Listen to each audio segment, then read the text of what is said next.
Thank you very much. I don't want the coach to be upset, but when he asked the question, how did you both get here? I kind of get it, how you got here. I'm still trying to figure out about the coach. How Coach got here? But you did another thing that really is astonishing. Senator Cruz gave you a very nice introduction.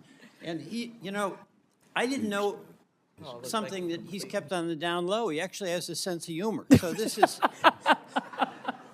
is a pretty astonishing hearing. It's a new day. It is.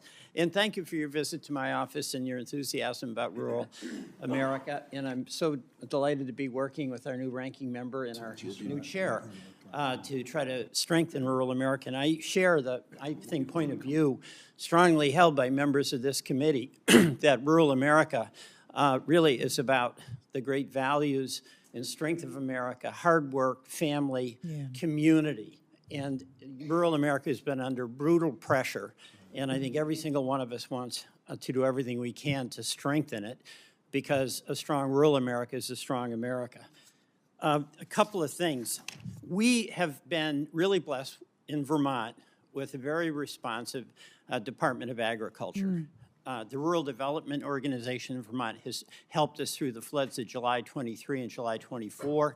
It has used opportunities to strengthen the economy for farmers. So I just want to make certain that some of the things that have really been helpful to us, we can have some confidence will continue should you be the new Secretary of Agriculture. Number one, we've got, under the previous administration, there was $40 million that went to Vermont for energy efficiency programs. And we don't have to have a debate about climate change and whether it's real or not, but my view is this: agriculture and our farmers can help us deal with the weather events that are enormous by doing things where they get income to sequester carbon.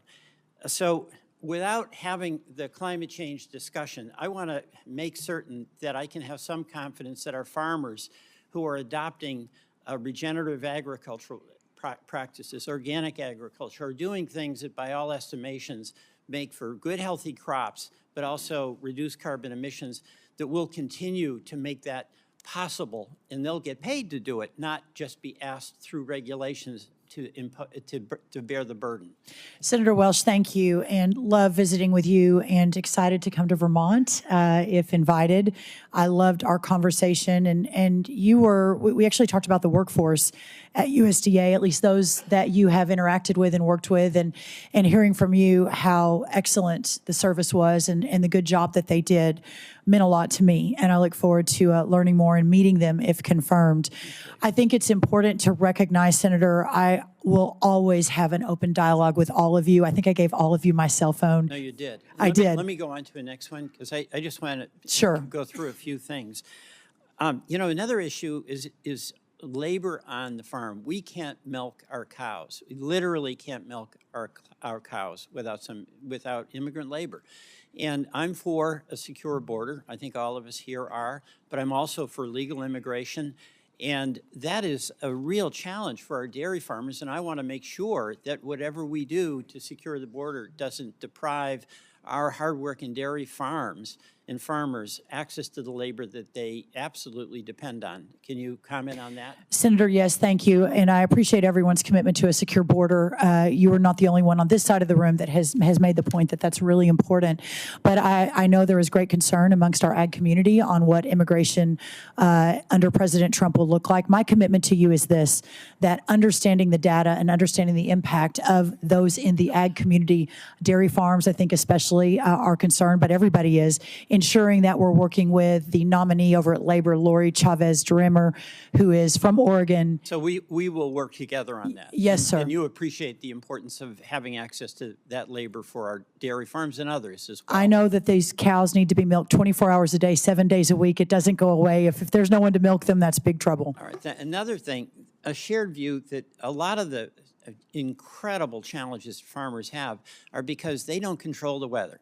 And a lot of our small farmers, our vegetable farmers, they don't have an insurance program that works for them. The insurance program for some of our vegetable folks they would only get paid wholesale or reimbursed wholesale when they sell at farmers markets, at retail. And also, they would have this incredible documentation process there where they had to say how many tomatoes they had, how many beets they had. I've introduced the Weather Act as an effort to try to streamline the reporting requirements, and I'm not going to ask you for the details on that, but we have to have insurance programs that help not just the big commodities, which is a challenge and an obligation we have, but these smaller farmers that are the future.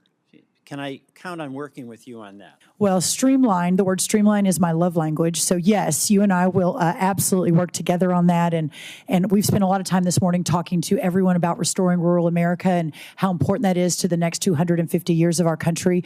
That will happen because of our small family farms and our rural ranchers. You know, and another issue for young farmers, it's so hard for a young person to get into farming, Yes, largely sir. because they can't get the farmland.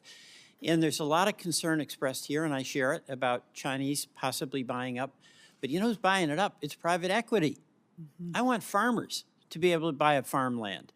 I mean, is that of concern to you? I know having access to farmland for young farmers is, but China may be a threat, but private equity is a threat too. Care to comment? Sir, thank you. The average farmer today, the average age is 58 years old. If we really think we're going to have a sustainable, thriving ag community in 20 or 30 or 50 years after you and I are probably have gone to meet our maker, then we have to reverse that trend. Okay, and the last topic in this round, rural broadband. Yes, it sir. has made such a difference for rural Vermont and for our farm communities. And your department has played a major role in facilitating that. We have to continue that and get that last barn on the longest dirt road wired so they have the advantages that come with access to the internet. Care to comment? 100% agree. Okay. Thank you very much. Thank you, Appreciate it. Senator.